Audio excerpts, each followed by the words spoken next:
This is the first part of a series I'm doing on emotion in the body. Emotions can be strong and are very real to us as we experience them. But Jesus in A Course in Miracles would say it's impossible for the body to create emotion on its own, or even for emotion to be a reaction that's responding to an outside source. It only appears that way. This is Alison Anton. You're listening to the ForgiveNest Podcast for A Course in Miracles, your place to explore ACIM topics in meditation, healing, and your special function in forgiveness.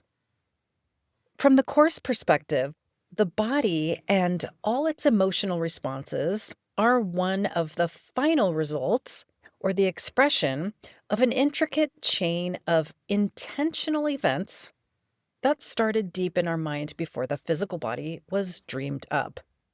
Jesus goes so far to say that we, as the Son of God, initiated that chain purposely and still perpetuate the chain of events here in these bodies. We can call this the chain of miscreation or the chain of separation. Emotion is a key factor in keeping that chain strongly linked. So, what we're going to talk about in today's episode is not so much about those final expressions, the physical body's expression of emotion or the body's feeling of an emotion. That's the last part of the series. We have some backstory to catch up on before we get there. So, here's what we'll do today. Firstly, I'll quickly share why I personally think the topic of the body and emotion is so important for spiritual practice, and why working with the body and emotion is so important. Next, I'll get into our main focus. This series is called The Root of All Emotion, and today we'll go far back into our mind to look at the beginnings of the chain of miscreation that brought about the illusion of the body and all the emotions that are so real to us as we experience the stream of separation. Because this is an enormous and deep topic, it brings up many questions, from the concept of original sin or original error, all the way to how could this body be an illusion when it feels so real? Because of that, this series is probably best suited for listeners who have some understanding of concepts from A Course in Miracles regarding perception, projection, and the levels of the mind. But of course, anyone's welcome to listen. I'm deeply interested in the body and its ability to show us exactly what's going on in our mind. It does this if we're open to listening to it. The body can very much be used as a tool for us, a device for our learning, as Jesus would say. And if we get really good at paying attention to our body's emotions, which is just the final reaction in a long chain of events, we can start to understand our mind. Of course, we also have to have the conceptual understanding of what we're looking at. But once we have that framework of how the mind works, we can actually watch it in action by way of the body's gross emotions and also very subtle felt sense. Once we know all that we need to know about our separated mind, we won't need the body anymore at all, and we let it go. These parts of us we thought were so real and so much us were actually not us at all. So let's start. The first thing I want to talk about is a 3-part creation process, for lack of a better word. Maybe it's less of a process and more like 3 essential elements that are needed to make something happen. I said it's the creation process, but in the case of our topic today, we can safely call it the miscreation process. This isn't necessarily something the Course talks about as a 3-part process per se, but it does briefly skim over specific elements of creation, namely thought, spirit, will, and energy.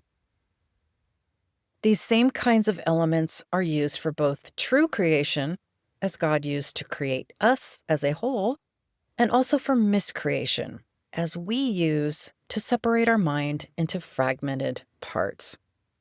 This process is 1, a driving thought or impetus that 2, leads to the will to act on that impetus, that 3, leads to the volition or energy to make that will a reality. So we have a thought or an idea about something, which leads us to want or will to move in a certain direction regarding that thought, which then leads to the action that moves the original thought in the desired direction of manifestation. Action is also needed to keep it going. A thought leads to will, leads to action. So let's talk about the driving thought that A Course in Miracles says the Son of God had and is still having, that led to a certain will within our minds to take a certain action. What is that driving thought that started this whole thing that led to the illusion of bodies and emotion? I think it can be distilled down to one big word: arrogance. Or another course-based word we might use is grandiosity.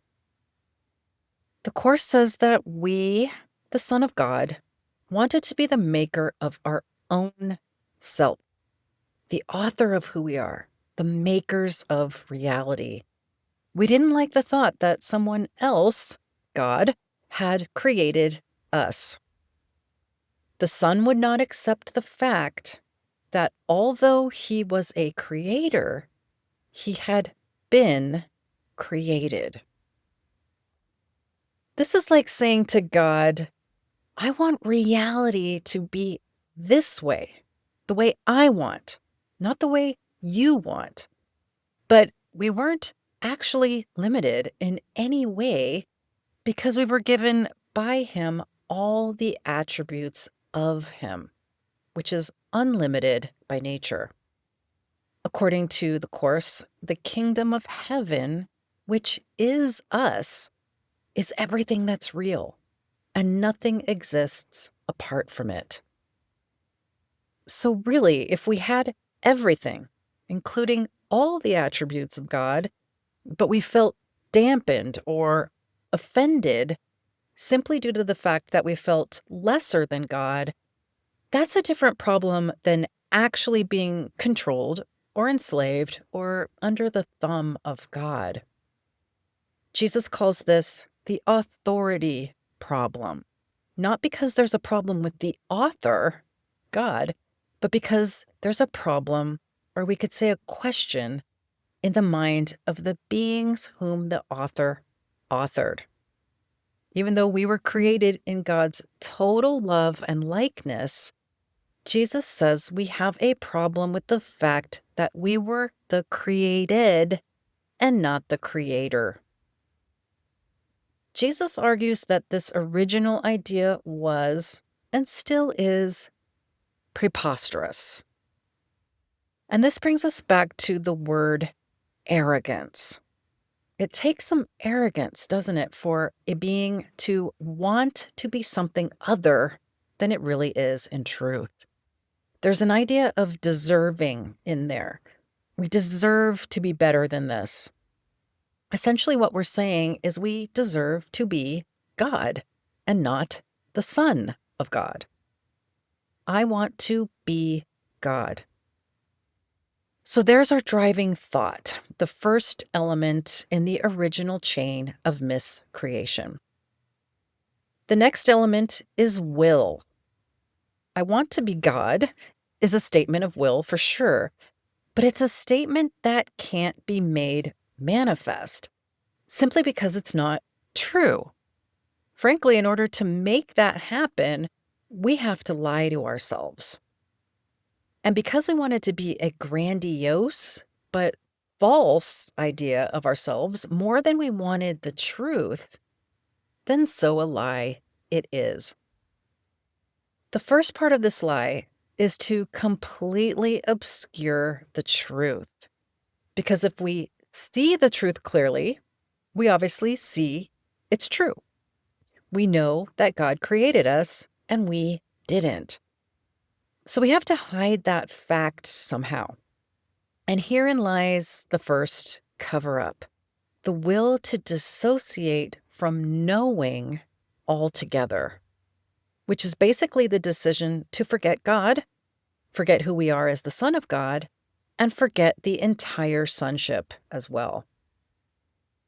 Like we distilled the first element of our driving thought into one word, arrogance, we can distill this second element of our will down into one word, ignorance. Ignorance. I will to ignore who I really am. This is a pathological statement, isn't it? It's deluded simply because it's impossible to make the truth untrue. And to think we could is the sign that our mind had already entered into a state of sickness, because this will is completely out of accord with true creation, God's reality, and our own reality. The part of our mind that wills this is in a dream state at this point, an illusion or a delusion, a mind space that is not real. And so we have the first levels of obscuration or defilement. We go into a state of complete ignorance, the exact opposite of our state of complete knowingness, all for the sake of making our arrogance a quote-unquote reality. So the first element of separation, our driving thought, is arrogance, to be above. And the second element, our will, is to be ignorant, or to obscure true reality from our mind. Our ignorance is put into place so that our arrogance can be in place. We wanted to replace God more than we wanted knowledge, which is of God. And now the deluded mind that's dreaming all this into existence has to keep the dream of separation going somehow. It has to perpetuate the dream. And in a pretty crafty way, mind you, because remember, we can't literally make something that's untrue about ourselves true. Which leads us to the third element, miscreative action, or using energy destructively instead of creatively. We have to use active miscreation to keep pretending our dream is a reality. So what's the volition or energy or action we need to take to keep this ignorance going so that we can righteously uphold our arrogance? The volition is the idea of attack. Jesus calls this our attack thoughts. It stems from the idea that we think we could and can attack God. It's one thing to obscure God from our mind, but it's another game entirely to train ourselves that we actually attacked him. The idea of attack thoughts is the origin of projection, and it's also the origin of the concept of the other. Bodies in the world as the other, and all the emotions that arise in conjunction with seeing an other as outside of us. It's an extraordinarily frightening concept. Terrifying, actually. Ignorance sets our mind up for attack. Here's why, originally. If we're ignorant, we don't know or recognize or remember what's true. But we do have an inkling that we made a decision or willed to obscure God, because our arrogance is still front and center as the driving thought in all of this. We imagine that we actually could and did attack God. As our mind looked at this idea and is still looking at this idea, it then starts to make all kinds of false deductions about the idea. Namely, that if we can attack God, for sure, God can attack us. And we can clearly see here the concept of original sin, as well as God as a retaliatory father figure. But as we piece together the lessons Jesus teaches us in A Course in Miracles, we learn that even this idea of attack is calculated by our mind. If we see ourselves as having attacked God, we now have a perfectly endless cycle that would hold us in ignorance. The thought of our attack on God leads to guilt and, of course, fear that God will attack us back. Attack, guilt, fear, punishment. But the argument in A Course in Miracles is that all of this is the lie. It's impossible to attack, period. Which means it's impossible for us to attack God, which means it's impossible for God to attack us, either preemptively or in response to our perceived attack. And beautifully, the reason why attack is impossible is because God created it that way. God himself is incapable of a thought such as this, being capable only of thoughts of love. And this is exactly why we made our own selves ignorant. If we were to truly remember that only loving thoughts are true thoughts, we simply cannot have and keep our arrogance. It's simply not allowed, so to speak, in the kingdom of God. There is no part of heaven you can take and weave into illusions. Nor is there one illusion you can enter heaven with. So let's quickly recap what we've discussed. I mentioned there's a 3-part process of creation, or miscreation, as we're talking about here. First is our driving thought. The thought we hold in our mind is arrogance, namely that we want to be autonomous, the creator of our own self and reality. Second is our will. Wanting to be our own creator led to the will to become ignorant of our actual creator. This is the only route to take because we can't make something that's true untrue.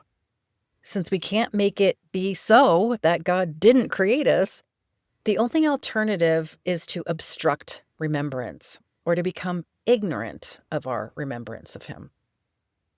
Third is the energy or volition.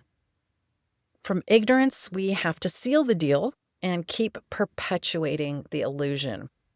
We do this with attack thoughts.